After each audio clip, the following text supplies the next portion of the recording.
Hi, everybody. Welcome back to another episode of Her Career Unplugged, the podcast where you are getting little tidbits to add to your playbook every day. I am here with my co host, Vimala. I'm Joanne, and Jennifer Solberg.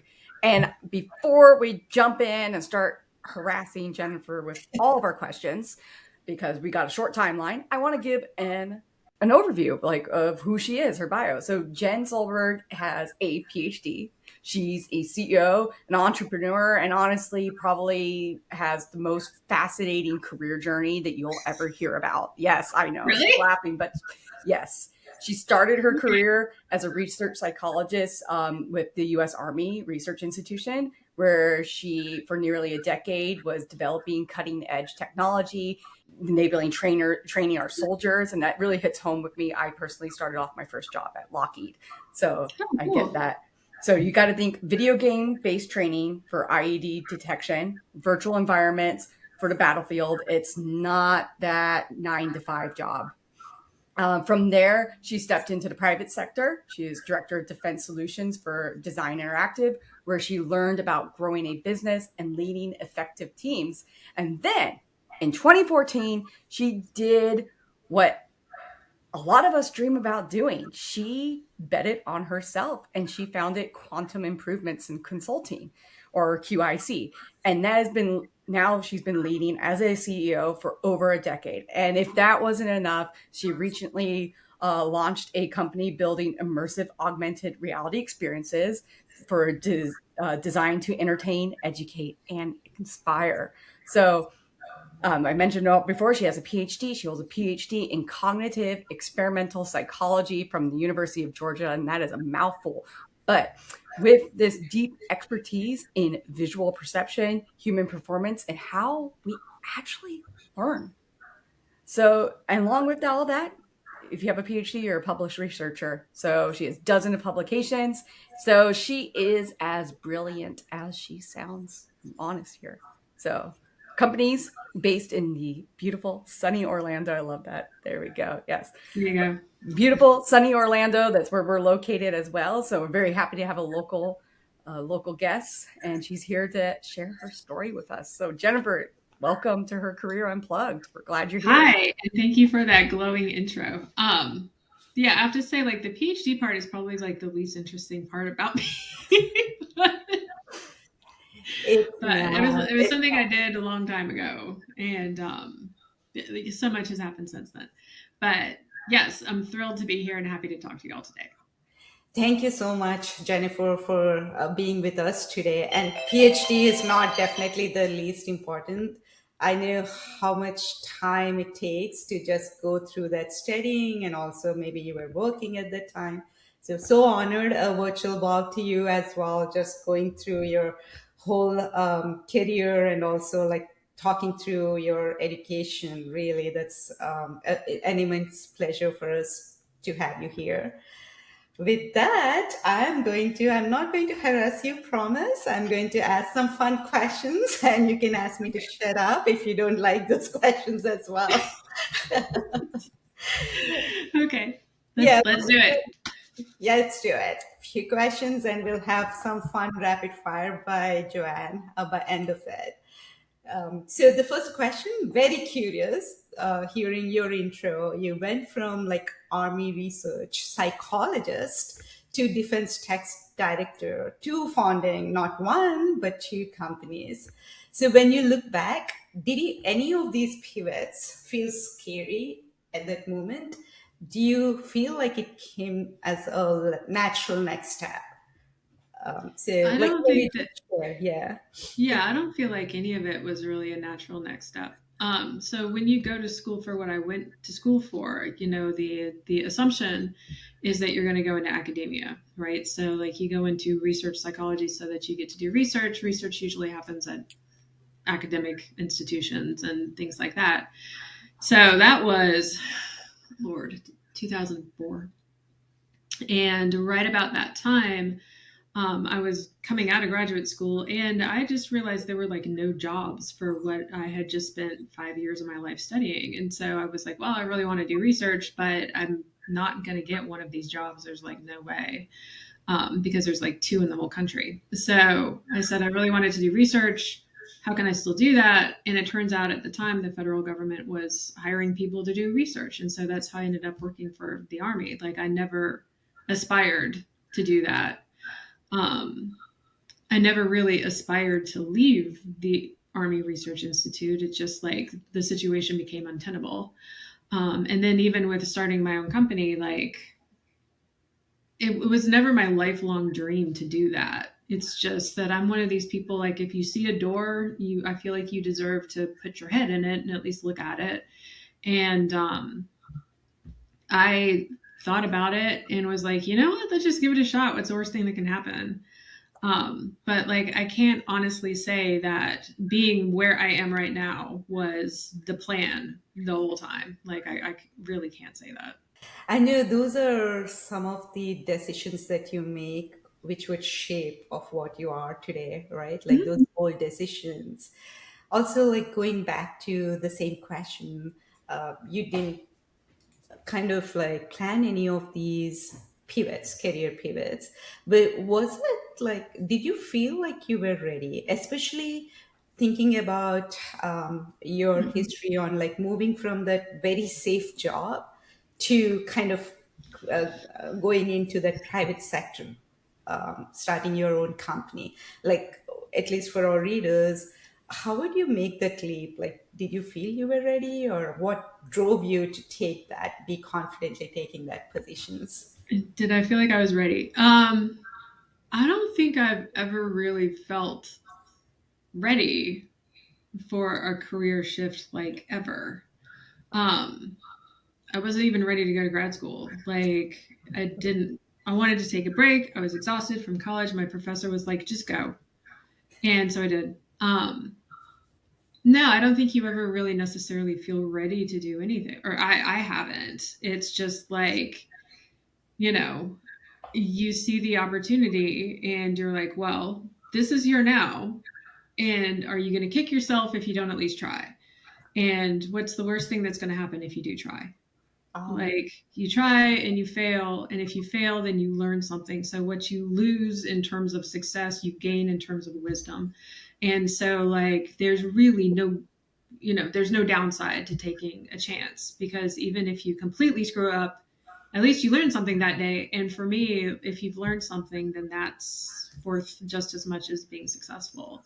And I've learned more from starting a business and running a business than I have from any other experience that I've ever had. So, like, it was worth it. Even if everything crashes and burns, it's worth it just to learn about all of that. wow, what a great takeaway to look at your failures as a knowledge that you're gaining, right? Like, and learn from it and be a better person of you, who you are. That's a very good tidbit to learn. Thank you for sharing that.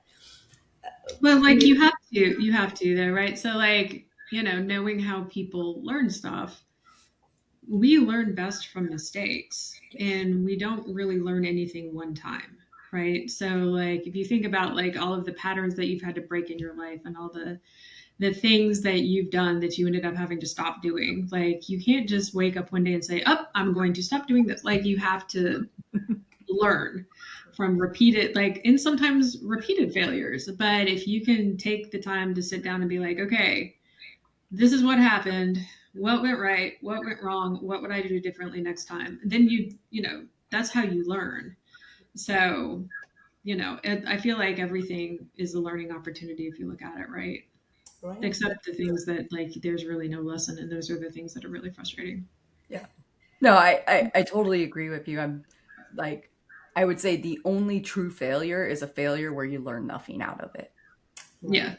for Yeah, sure. yeah.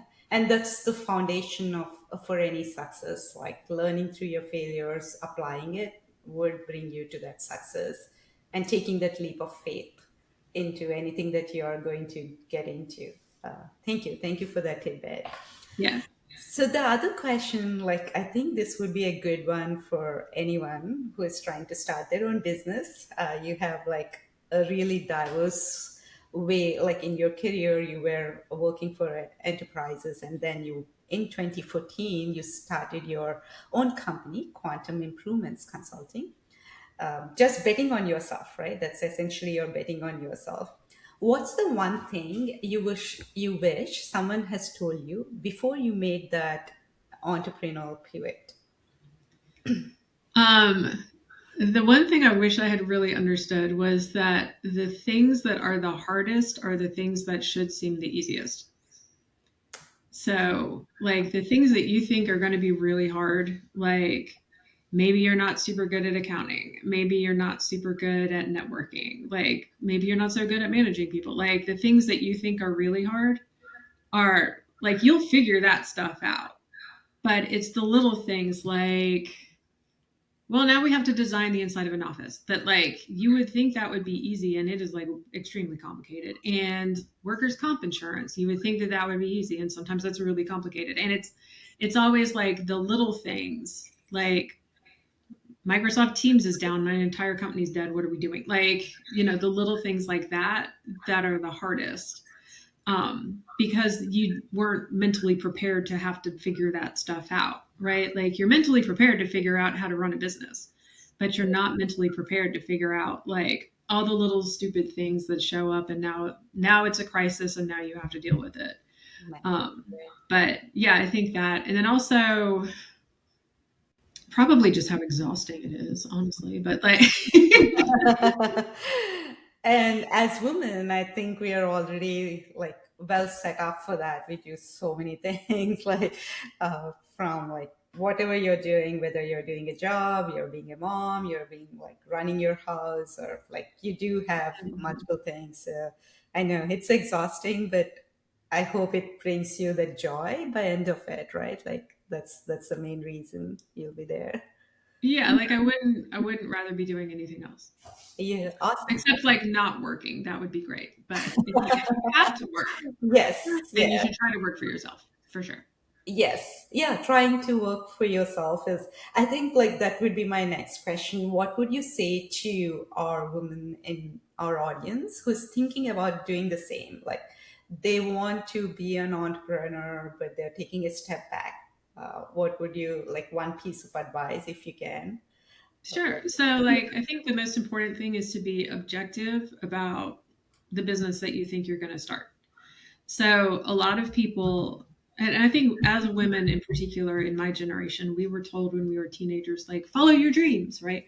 Um, and following your dreams is very stupid. You need to follow the market. So just because you think you want something does not mean that anybody else wants something. So the, to figure out if you want to start a business, you need to do market research first. Make sure there's a demand signal for what you're trying to sell.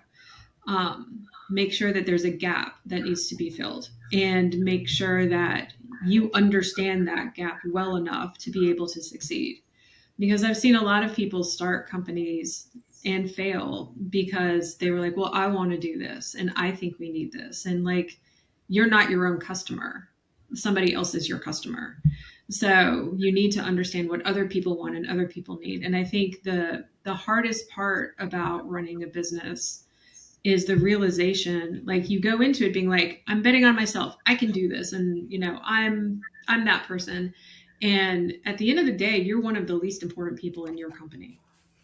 Like it's not about you, it's Right. about your customers first, it's about your people second, and then it's about everybody else in your management team, and then it's about you.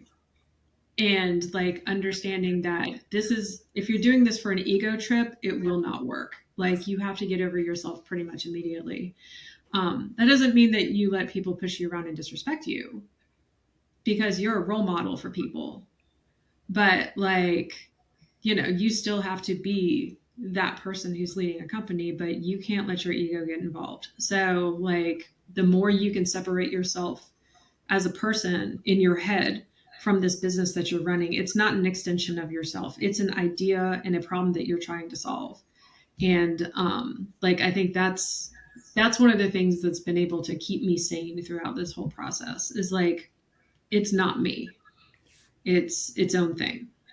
That's a great piece of advice, Jennifer, not just as a CEO of a company, but even in our day to day work life, right? Like just knowing that it's not me, like it's not the person, it's all about the work that you're doing, service you're providing. If you can detach yourself, it definitely would help you move forward any stage. I guess that's a very good piece of advice. Yeah. Yeah, yeah, that's, thank you for that too. Like, now I'm going to like go into the last question, and then we'll have Joanne come in and do some rapid fire, which is going to be more fun. So the last question, like, as you're building your new company, Magellan XR, right? Or is it Magellan XR? Yeah. You're driving into augmented reality. So that's like a move into an emerging space as women too, right? Like you're pivoting again. So, Yep. can you like can you talk about your career reinvention and how women like our listeners can think of reinventing their career at any stage? You're already successful. You have like a lot of different roles under your belt. You already have a company, and you have the second company that you're starting. That's really a great way to look at your career at any stage. So I just wanted to know like what your thoughts are, like as a last piece of advice for our audience.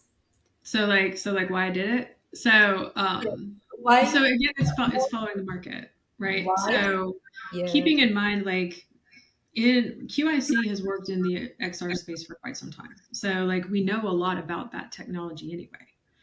And really, the way the idea for it came about, one of my employees and we had just finished up a project, and I had just taken a ghost tour actually. And I'm not like really a very spooky person, but it was like with a group for a conference that I was at, and so we all went on this ghost tour. And I was like, why aren't there any ghosts on this ghost tour? This sucks. And then I was like, actually, why aren't there any ghosts on this ghost tour? Because like we could do this in augmented reality very easily. Like we do this all the time for the military. Why don't we do it for something fun, right? And and then I did a lot of market research, and I was like, actually, there's a huge gap here, and the driver is the cost. And I said, well, we've been doing this forever. Is there not a way that we can get the cost down so anybody could have one of these? And we did. And spent some money internally to figure out that process. And we've got some tools that we use now that actually like we can do this very efficiently. And I was like, well, this is a huge underserved market. So again, it was really just following the market. And also for us, like working in the defense industry after a while gets kind of exhausting for a variety of reasons. And if it wasn't exhausting anyway, now it's doubly exhausting. And not to get into all of that, but at some point in your life, you kind of just want to do something fun and hilarious. And our first customer is a roadside attraction in Missouri. And it's called the Uranus Fudge Factory. It's a huge butt joke. I And love like, no, so we developed a little experience for them. It goes all the way throughout the store, all the way throughout the property. And you're chasing this little alien throughout the store. And it. it like, there's butt jokes everywhere, and it's such a departure from what we've been doing, and just like the ability to have my team laugh at work every single day has been worth it. Even if it like goes nowhere, it doesn't matter, because like we had a few very very funny weeks, and like just the ability to do something else and fresh and different has really just, it's been worth it for us. And I do think it'll be successful because, again, we're following a market. But, like that was really why. It was just that I saw another need that could be addressed. Yeah, that again, like I'm trying to like do a mental notes of every question here. Following the market, do your market research, see if there is a gap, and then go for it. And also, Right, this one is more of like a fun one, but you also did your research and know that that's a gap, which is a very right. good takeaway. So that would be a good takeaway for all of us. Follow the market. I'm making mental notes. I'm sure Joanne is doing that as well. Do your research, find the gap. If you have a solution, go for it. So thank you so much. Those are all my questions. Hopefully it's not like harassing you. No, No, this it's the is rapid fun. fire. Like I could talk for 5 hours about this. Yeah. This is fine. No, All the Okay, rapid okay, fire is what's okay, going there to you be go. on it. Like now right. it's the I'm pressure. here for it. Okay. Let's But do I it. did want to say that everybody does enjoy a good butt joke. I mean, like, how can you You'd be resist? surprised how many people like butt jokes. Good for all Even ages. in like, and I'm an old ass lady. Like, at some point, you would think that it would have stopped. Like when you're 12, you're like, okay, like that's kids humor, whatever. Wrong. Like they're gonna put a butt joke on my tombstone. Like it's still funny. It never stops being funny. I don't know why it's funny. I don't like. I don't know the psychology of why that's funny, but which I should. I should have gone to school for that, but I didn't. You know what? Second PhD psychology of No, butt jokes. no, absolutely not. Nope, nope, did it once. Nope, nope. All right, so let's get ready for some rapid fire. All right, let's do it. One word to describe where you are in your career right now. One word to describe where I am in my career right now is, I would say, yeah, sure, I'll say reinvention. That's cool. I'll say that. Love it. I think that's good. That's good. It's almost, Yeah, I feel love like it. I kind of Love heard, it. I felt a phoenix Yes. in that moment. Yeah. Best decision you've ever made professionally. Oh, starting my own company. That was like an easy Oh, one. actually, I take it back. I take it back. Best decision I ever made was hiring my business partner. Oh, there you go. Yes. You need a good partner. You need someone who's You have willing to to have be. somebody else with you in this. Yes. You need someone to tell you you're an idiot. Yes. Yes. Someone who can say no to you is very important. Yeah. Someone who's like, Jen, no. And then you have to respect that. Be like, okay, you're right. I'm probably being dumb. So like, yeah, that was easily best decision. Is your morning routine complete chaos or is it dialed in? So I have to get up super early to start work. So like I'm up at 5, get my coffee, get relatively cleaned up, and then I start work at like 6. So like I wouldn't say I have like the morning routine that you see on Instagram where it's like, oh, I wake up and then I exercise and then I meditate and then I do this and then I have like a facial, and like no. Like if I do anything like that, it's in the evening. Right. But like, no, I wake up, I work from home. I like wake up, stumble in here, turn on the computer with my coffee, and I'm like, what? I love it. I can't do the it girl routine either. So No, I don't think, no. Why would you do that? If you're like serious about having like anything, you don't do that nonsense. No. All right. One woman. Eat some lettuce, eat vegetables and stuff and take care of yourself. But like, I'm not getting up at 2:00 in the morning to like, do power yoga. You know what? I love it. When I eat a piece of lettuce, I'm going to now remember this is me being an it girl. That's self-care. It is self-care. It's self-care. Yes. Not the sadness I feel when I have a salad. Okay. No, it's self-care. Self-care. All right. One woman, real or fictional, whose career energy or just anything that you want to channel that you, when it gets hard, who do you channel? A woman who I channel when things get hard. Taylor Swift. Taylor Swift. Okay. Oh, we got a Swiftie. Okay. Easy. Yeah, easy. Can't put Swift music in here. Sorry, it's like copyrighted. No, it's all good. I was like a piece of me, like post edit will be like Taylor Swift music. I'm like, nope, can't do that. Don't have the money. Maybe this one. We'll see. What have you not told anybody about your new company that's maybe on your vision plan or something that maybe you want to release? Let us know. Tease us. Oh, or you could just say confidential because you've worked in the military. So no, the way that you say that is, if I told you, I'd have to kill you. Oh, that's how you say that. Or you'd say need to know. I don't think there's anything going on that we haven't been like our marketing person is like extremely on point. I feel like everything that we're doing is very public. So, well, you know what? Okay, then pivot that. How do we follow this journey? You can follow us on the gram, Magellan XR. The gram, we're on Facebook for those of you who are still on Facebook. We're on YouTube, we're on TikTok. Social media is probably the best way to see what we're up to on a daily basis. Awesome. Thank you so much. We're on all of it. You're on all of it. You're on all the I don't play with Twitter. No. Perfect. I'm going to hand it back over to Vimala. Thank you so much for the rapid fire. Yeah, Yeah, totally. thank you. That was fun, actually. You were like really on it. Thank you so much, Jennifer. You're an absolute gem. Thank you for being so open, so real, and so inspiring today. Listeners, go find Jennifer. She is on all everywhere on the social media. You pick your platform and find her, and check out both of her companies as well, QIC and Magellan XR. And remember, your next pivot might be just your most powerful one yet. So that's our takeaway from today. For our next episode, I and Joanne are going to talk about being a community builder and just knowing about how you can get engaged in your local community. Joanne has a lot of experience building our local tech community in Orlando, so we'll talk about that as well. So until next time, keep it real and stay unplugged.